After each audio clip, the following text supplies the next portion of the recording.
بجلی کے صرف ایک یونٹ سے آپ کر سکتے ہیں کراچی سے حیدرآباد تک کا سفر۔ طلبہ نے 10,000 فٹ بلندی تک اڑ کر بحفاظت زمین پر واپس آنے والا راکٹ بھی بنا لیا۔ کلیم کرتے ہیں that is the Pakistan's most fuel efficient vehicle. اس کی جو اسپیکس اگر میں بتاؤں تو it is 200 kilometre per kilowatt آور۔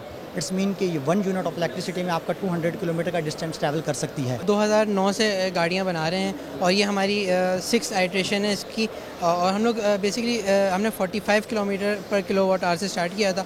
نمائش میں طلبہ کا بنایا گیا راکٹ مندوبین کی توجہ کا مرکز بنا رہا۔ پروجیکٹ میں حصہ لینے والے طلبہ راکٹ بنانے کے حوالے سے پوچھے گئے سوالات کا بھی بااعتماد انداز میں جواب دیتے رہے۔ 2016 میں وہ پہلی پاکستانی ٹیم تھے جو لے کے گئے تھے اس کو انٹرنیشنل ایونٹ پہ ریپرزینٹ کرنے۔ ہم لوگ اس کو امریکہ لے کے گئے تھے۔ ہم پاکستان کی پہلی اسٹوڈنٹ راکٹ اور سب سے بڑی اسٹوڈنٹ راکٹ کی ٹیم ہے۔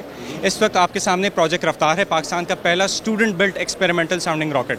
یہ 10,000 فٹ ابو گراؤنڈ لیول جائے گا۔ اس کو ہم مختلف کمپٹیشنز کے لیے ریڈی کرتے ہیں، اور سب سے اچھی بات یہ ہے کہ اس کے ساتھ ہم لوگ ایک ورکنگ پیلوڈ بھی استعمال کر سکتے ہیں۔ کراچی میں ہونے والی بین الاقوامی دفاعی نمائش میں پاکستانی طالب علموں کے بنائے گئے منصوبے توانائی کی بچت کے ساتھ راکٹ سازی کے منصوبے میں بھی معاون ثابت ہو سکتے ہیں۔ کیمرہ مین نبیل حسن کے ساتھ قاضی حسن ڈان، نیوز کراچی۔